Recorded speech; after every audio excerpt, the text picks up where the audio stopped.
Thermodynamic processes on gases, please इसको लिख लीजिए। देखो बेटा, प्रोसेसेस होती है कि हमने कोई काम करना है, किस प्रोसेस के थ्रू करना है, ये बहुत ही इंपॉर्टेंट है।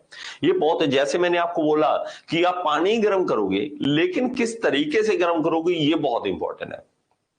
आपने खुले बर्तन में किया या बंद बर्तन में किया, ये बहुत बड़ा डिफरेंस क्रिएट कर देता है। बड़े खुले बर्तन में कर रहे हो आप पानी गर्म, या आप बंद बर्तन में कर रहे हो, बहुत ज्यादा डिफरेंस क्रिएट करता है। तो आपके लिए यहां पे हमें समझना पड़ेगा कि किस तरीके से कोई प्रोसेस की जाए। देखो, हमारा मेन रीजन क्या रहेगा, हमारा कारण क्या रहेगा सब चीजों का। हम फिर से वही बात, क्या इंसान है भूखा किस चीज का, कि हमें एनर्जी कम लगे, वर्क डन ज्यादा मिले।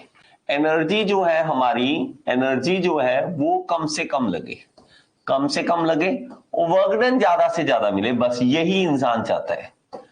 और हमारा काम हो जाए, हमारा काम हो जाए।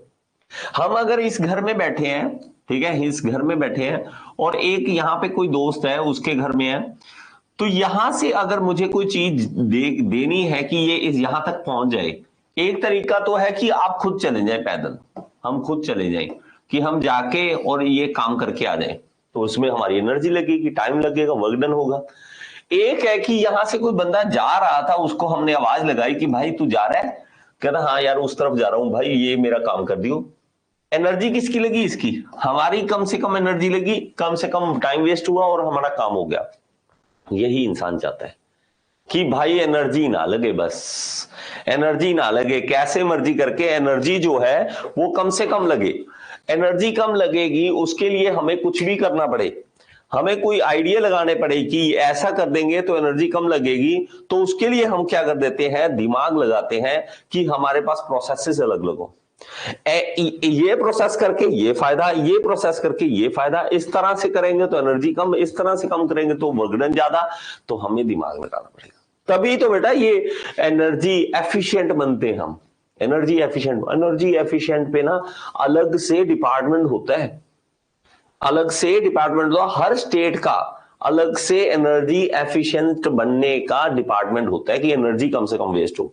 अब पुराने टाइम में देखो, बल्ब होते थे हमारे पास पीले पीले रंग के, 100 वाट के, वो कितने थे, वो थे 100 वाट के, 100 वाट के एक बल्ब, और उसकी जगह पे आज जो आ रही है एलईडी वो 20 वाट की आ रही है। इतना ज्यादा हमने चेंज ला दिया, 80 वाट का, 80 वाट हमने एनर्जी को बचा लिया। वॉट का मतलब जूल पर सेकंड, है ना, जूल पर सेकंड, इतने एक सेकंड में हमने एनर्जी की सेविंग कर ली बल्ब से एलईडी में ट्रांसफर आके। अब वो बल्ब आपको दिखेंगे नहीं, कहीं कोई जगह होगी जहां पे, नहीं तो बहुत ही रेयर होता है कि ये बल्ब आपको कहीं पे देखने को मिलेंगे। बात समझ आई? तो एनर्जी एफिशिएंट बनने के लिए तो हमें यहां पे क्या करना है, हमें कुछ इस तरह से करना है, एनर्जी काम करे अपना, और एनर्जी जिस तरह से हम चाहते हैं वैसे काम करे। अब हमारे पास देख लो इसको, types of thermodynamic processes, types of thermodynamic processes. जी मांगेराम जी, गुड मॉर्निंग। लिख लीजिए, types of thermodynamic processes, types of thermodynamic processes.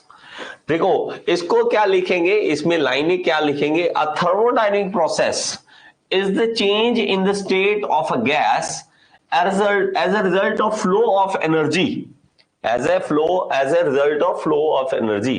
कहता है कि स्टेट में चेंज आता है, स्टेट में चेंज आता है। मैंने क्या बोला था आपको कि हमारे पास किसी चीज की कोई स्टेट होती है। मैं कहता हूं, मान लीजिए मेरे पास यहाँ पे पीवी डायग्राम की तरह यहाँ पे डायग्राम बना हुआ है, और मेरे पास कोई गैस है जिसका प्रेशर हमें और वॉल्यूम पता है 1 पॉइंट से, और 2 पॉइंट पे भी ये है। ये 1 पॉइंट पे उसकी स्टेट थी, थर्मोडायनेमिक स्टेट थी, 2 पॉइंट पे थर्मोडायनेमिक स्टेट थी, ये स्टेट थी। इस स्टेट को चेंज करना, इस स्टेट को चेंज करना, यहां से यहां तक मूव करना, यहां से मान लीजिए यहां से यहां तक जाना, इसको हम क्या कह देंगे, thermodynamic process. Thermodynamic dynamic process लिख लो बेटा मेरे साथ साथ, जो भी लिखवा रहा हूं, प्रोसेस। ठीक है, द चेंज ऑफ स्टेट, इसको क्या मतलब हो गया फिर इसका, the change of state is called thermodynamic process. thermodynamic process.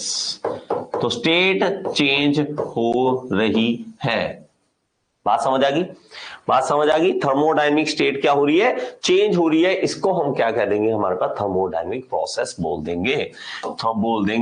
और इसमें अलग अलग प्रोसेसेस है, ये सारी प्रोसेसेस हमारे लिए इतनी ज्यादा इंपॉर्टेंट है कि आपको जैसे सांस लेना आवश्यकता है, इसी तरह एसएससी जेईई में इनको प्रोसेसेस को समझना जरूरी है।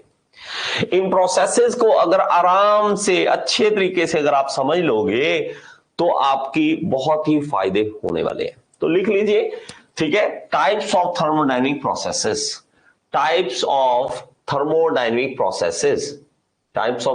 तो आइसोकोरिक है, isobaric, isothermal, hyperbolic, adiabatic, isentropic, polytropic, throttling, free expansion, ये सारी प्रोसेसेस एक एक करके करेंगे।